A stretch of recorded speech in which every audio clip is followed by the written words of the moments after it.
Hello বন্ধুরা, আজকে ছিল একটা বিয়ে বাড়ি। ভেবেছিলাম অনেক সকাল সকাল আসবো, কিন্তু কি করব বলো, বিয়ে বাড়ি একটু সাজুগুজু না করলে হয়?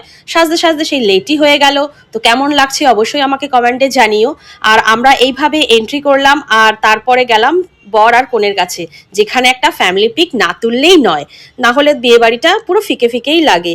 তারপর আমরা ফ্যামিলি পিক তুলে চলে গেলাম ফুচকা যাচ্ছিলাম, তারপরেই দেখি কন্যাযাত্রী ঢুকে গেছে। আর কন্যাযাত্রী দেখো কারা এসছে, সবই আমাদের পাড়ার, কারণ পাড়ার মেয়ে পাড়ার বউ হয়েছে, তাই জন্য। এখানে দেখো মৌসুমী দিকেও দেখতে পাচ্ছ, আর আমার ননদকে। তারপরে সবাই মিলে চলে গেলাম ফুচকা কাউন্টারে। ফুচকার জন্য লাইন, বাবা ঠেলাঠেলি গুতোগুতি কি করব। যা হোক, একটা করে পাওয়া গেলে তাতেই হবে, কারণ কতটা কি খাবো জানি না। পাশে আমার শাশুড়ি মা দাঁড়িয়ে আছে, আর তার পাশে দাঁড়িয়ে আছে আমার ননদিনী, মানে দুই ননদিনী। তারপরে এলাম আমার স্টার্টার কাউন্টারে। স্টার্টার কাউন্টার থেকে আমরা কাবাব নিয়ে এলাম। সেখানে গিয়েও দেখছি প্রায় কাবাবের ওখানেও প্রায় যুদ্ধ চলছে। তো ননদিনীকে বললাম একটু এনে দিতে, ও এনে দিল, আর আমার হাজবেন্ডও পেয়ে গেল, আর আমিও পেয়ে গেলাম। দাঁড়ালাম, আমরা একটু ভাবলাম এখানে ছবি তুলবো। তারপরে ওরাও এলো, ওদের সঙ্গে আমরা সবাই মিলে খাচ্ছি আর গল্প করছি।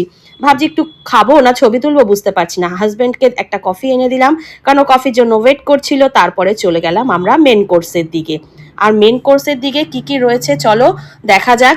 রয়েছে, দেখো আমরা এখানে অলরেডি চানা নিয়ে নিয়েছি, আর নিয়ে নিয়েছি পুরি, আর তার সাথে ফিশ ফ্রাই, আর ভাতও নিয়ে নিচ্ছি, কারণ কাউন্টারে এত ভিড়।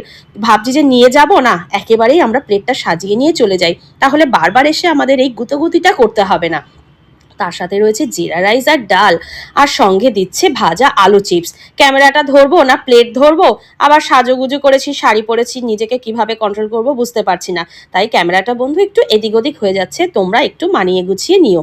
মাটনের ওখানেও বুঝতে পারছি না কি করব, মাটন নেবো না চিকেন নেবো।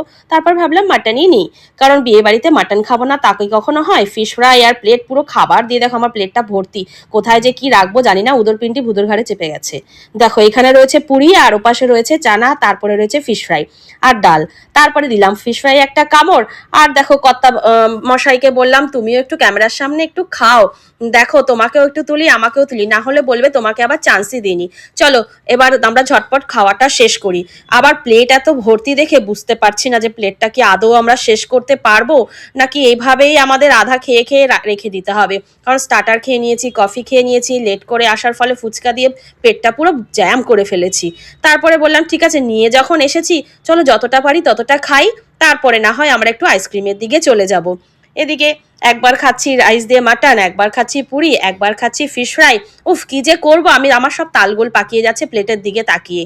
আবার এদিকে হাতটাও ব্যথা হয়ে যাচ্ছে, ভাবছি একটা চেয়ার হলে ভালো হতো, কারণ কতক্ষণ থেকে দাঁড়িয়ে রয়েছি, একটু বসার জায়গা পাচ্ছি না। সবাই বসে বসে অলরেডি কেউ খাচ্ছে, কেউ ফটোশুট করছে। তার